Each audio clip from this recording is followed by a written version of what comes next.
ఇప్పుడే 'సుందరకాండ' అనే మూవీ అయితే చూడడం జరిగింది భయ్య.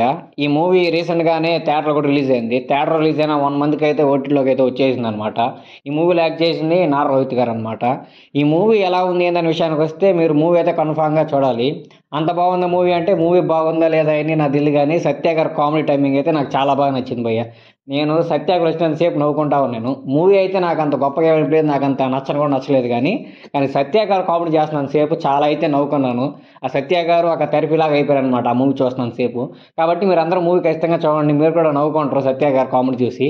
చాలా అంటే చాలా బాగా చేశారు సత్య గారు. ఇంకా నారా రోహిత్ గారు యాక్టింగ్ చేస్తుంటే నాకు ఆయనకి యాక్టింగ్ స్కిల్స్ అనేవి అసలు పూర్తిగా పోయాయేమో అనిపించింది. ఎందుకంటే నారా రోహిత్ గారు యాక్టింగ్ చేసినప్పుడు చాలా ఇబ్బందిగా ఫీల్ అయినట్టు నాకు అనిపించింది.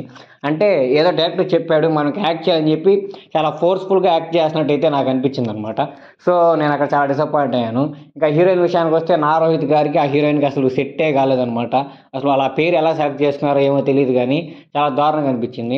ఇంకా శ్రీదేవి గారు ఉన్నారనమాట ఈ మూవీలో. శ్రీదేవి గారు అంటే జగదేక వీరుడులో సుందర శ్రీదేవి గారు కాదు, శ్రీదేవి విజయ్ కుమార్ గారు. శ్రీదేవి విజయ్ కుమార్ గారు ఇందులో ఒక క్యారెక్టర్ అయితే చేశారనమాట. ఆ క్యారెక్టర్లో చిన్నప్పుడు ఒక రోల్ వేశారనమాట. ఆ రోల్కి అస్సలు అంటే అసలు సూట్ కాలేదు. ఆ ప్లేస్లో ఏదో ఒక వేరే అమ్మాయిని పెట్టుంటే బాగుంది, చైల్డ్ ఆర్టిస్ట్ని. కానీ దాన్ని కూడా విజయ్ కుమార్ గారే చేయడం వల్ల, శ్రీదేవి విజయ్ కుమార్ గారే చేయడం వల్ల చాలా డిసప్పాయింట్ అయ్యాను. అంటే అసలు ఆ క్యారెక్టర్ సూట్ కాలేదనమాట. ఏదో తెల్లగా ఉంటారు బాగుంటారు అని చెప్పి అయితే పెట్టేశారనమాట. కానీ అదైతే అక్కడ వర్కౌట్ కాలేదు. ఇంకా సాంగ్స్ గింగ్స్ ఆ విషయానికి వస్తే అంత గొప్పగా ఏమీ లేవు సాంగ్స్ అవి.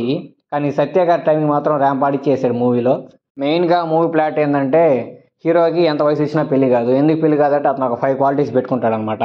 ఆ 5 క్వాలిటీస్ ఉన్న అమ్మాయినే పెళ్లి చేసుకోవాలనుకుంటాడు. లాస్ట్కి ఆ 5 క్వాలిటీస్ ఉన్న అమ్మాయి దొరికిందా లేదా, దొరికితే ఆ అమ్మాయి దాన్ని ఎలా రిసీవ్ చేసుకుంది, ఈ 5 క్వాలిటీస్ ఉన్న అమ్మాయిని పట్టుకోవడానికి అతను ఎలాంటి స్టంట్స్ చేశాడు, వాళ్ళ ఇంట్లో వాళ్ళని ఎలా ఒప్పించాడు, లాస్ట్కి ఈ విషయం అమ్మాయికి తెలిస్తే ఆ అమ్మాయి ఎలా రియాక్ట్ అయింది, ఇంట్లో వాళ్ళందరూ ఆ 5 క్వాలిటీస్ వాళ్ళు ఎంత ఎఫెక్ట్ అయ్యారు, ఇదనమాట మూవీ అనేది. కానీ ఈ మూవీ మాత్రం మంచి రిచ్గా ఉంటుంది భయ్య. అంటే ఆ లొకేషన్స్ కానీ, ఆ కలర్ ప్యాలెట్స్ కానీ, వాళ్ళు వేసిన కాస్ట్యూమ్స్ కానీ, అంతా మూవీ అయితే నీకు రిచ్ లుక్ అయితే ఇస్తుంది. ఏదో హై క్లాస్ మూవీ చూస్తున్న ఫీలింగ్ అయితే వస్తుంది అనమాట. ఆ పాయింట్ ఆఫ్ వ్యూలో మాత్రం మూవీ అయితే చాలా బాగుంటుంది. ఎలాగో మనం థియేటర్స్కి వెళ్ళి చూడాల్సిన అవసరం లేదు కాబట్టి, ఓటీటీలోనే ఉంది కాబట్టి, సో ఎప్పుడైనా వీకెండ్కి అయితే ప్లాన్ చేసుకోండి. ఎందుకంటే సత్య గారు మీ అందరిని ఖచ్చితంగా నవ్విస్తారు. కాబట్టి ఈ వీకెండ్కి అయితే ప్లాన్ చేసుకొని టైం ఉంటే చూడండి అనమాట. టైం లేకపోతే క్రియేట్ చేసుకుని మరి చూసేంత గొప్ప మూవీ అయితే ఏం కాదు. కాబట్టి చూడడానికి వాళ్ళు అయితే ఓటీటీ ప్లాట్ఫామ్ స్ట్రీమ్ అవుతుంది, చూసేయండి.